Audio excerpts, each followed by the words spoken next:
قیصر احمد راجہ صاحب نے بھی, مولانا عمران صفدر صاحب نے بھی بہت اس کی چیزوں کو ہائی لائٹ کیا, اور ویسے بھی وہ سب چیزیں ساری دنیا کے سامنے ہیں. تو ان باتوں پہ کیس ہونا چاہیے اس کے خلاف, یعنی کم سے کم جو کیس اس کے خلاف بنتا ہے نا, جس سے تو اس کو بھاگنے کا کوئی چارہ ہی نہیں ہے, وہ ہے مذہبی منافرت پھیلانا, 295A. تو اس کی گرفتاری پہ, یعنی ایسا نہیں ہے کہ ہم چاہتے ہیں کہ گرفتار نہ ہو یا اس پہ کیس نہ ہو. مرزا جہلمی کے شاگرد اور چاہنے والے مفتی طارق مسعود صاحب کے بیان اور فتوے کو لے کر بڑے خوش ہو رہے ہیں, اور یہ تاثر دے رہے ہیں کہ دیوبندیوں کے بہت بڑے مفتی ہیں اور ان کا فتویٰ آیا ہے. یہ فتویٰ کس حد تک درست ہے, اور اس میں سوال بھی پورا کیا گیا ہے, یعنی سوال کے اندر مرزے کی وہ بات پوری کی گئی ہے یا نہیں, اور مرزے کا پورا پس منظر ماضی میں جو مرزے نے انبیاء کی شان میں, صحابہ کی شان میں بے ادبیاں کی ہیں, بد زبانیاں کی ہیں, وہ بھی اس میں شامل کی گئی ہیں یا نہیں, یہ بحث تو بعد کی ہے. پہلے ہم آپ کو یہ دکھاتے ہیں کہ خود مرزا جہلمی کے ہاں مفتی طارق مسعود صاحب کا علمی لحاظ سے کیا مقام ہے اور کیا حیثیت ہے, یہاں تک کہ آپ حیران ہوں گے. مفتی طارق مسعود صاحب پر مرزا جہلمی نے کفر تک کا فتویٰ لگایا ہوا ہے اور تجدید ایمان تک کا فتویٰ لگایا ہوا ہے, جن پر خود مرزا جہلمی کفر تک کا فتویٰ لگا چکا ہے, تجدید ایمان تک کا فتویٰ لگا چکا ہے. ان کے فتوے کو مرزے کے شاگرد کس منہ سے پیش کر سکتے ہیں, اور اگر ان کے فتوے کو لینا بھی ہے تو پھر ان کے فتوے کے مطابق کم سے کم مرزے پر 295A تو بنتی ہے. وہ مفتی صاحب نے سرکار جو جواب دیا, میں تو سلام پیش کرتا ہوں مفتی صاحب کو کہ یار ماشاءاللہ انہوں نے حق ادا کیا ہے. تو مرزے کے شاگردوں کو چاہیے مفتی صاحب کو اس پر بھی سلام پیش کریں کہ انہوں نے یہ کہا ہے کہ کم سے کم 295A اس پر بنتی ہے. بہرحال اب سن لیں خود مرزا جہلمی کے ہاں مفتی طارق مسعود صاحب کی کیا حیثیت ہے. تو طارق مسعود صاحب جو ہے وہ کوئی اس طرح کوئی مفتی یا کوئی محقق تو وہ نہیں ہے نا, وہ تو ایک اچھے سپیکر ہیں جس کی وجہ سے ان کی پذیرائی ہے. ادروائز علمی گفتگو تو آپ کو پتہ کتنی کرتے ہیں, مجھ سے زیادہ بہتر آپ سمجھتے ہیں.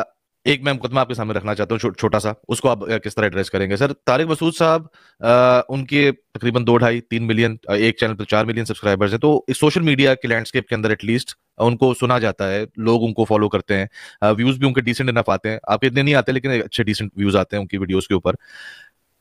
اور پوری پوڈ کاسٹ دیکھ کے بڑا جس طرح سے انہوں نے ہر چیز کو وہ کیا, لگتا ہے کہ بڑا سالویبل سا ایشو ہے سارا کا سارا, یہ سارا معاملہ ہے.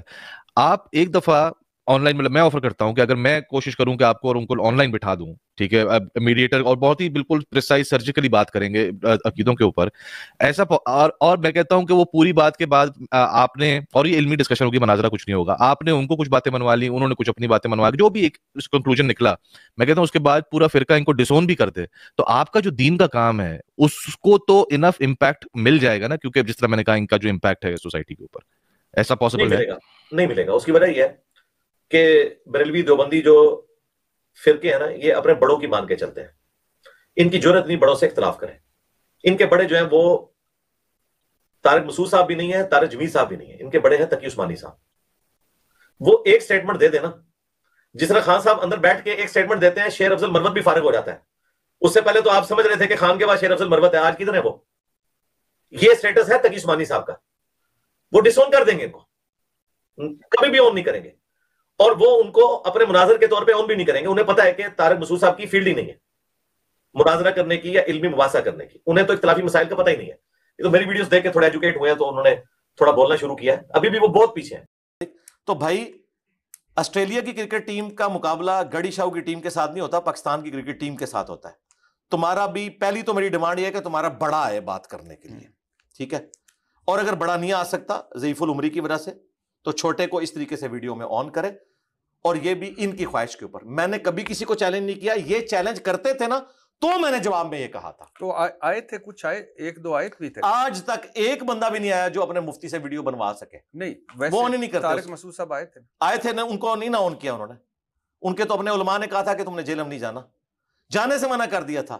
یہاں کسی بھی بڑی دیوبندیوں کی جو مسجد ہے اس میں ان کا پروگرام بھی نہیں رکھا گیا. وہ کہہ رہے تھے کہ ہمارے علماء نے تو منع کیا کہ نہیں جانا.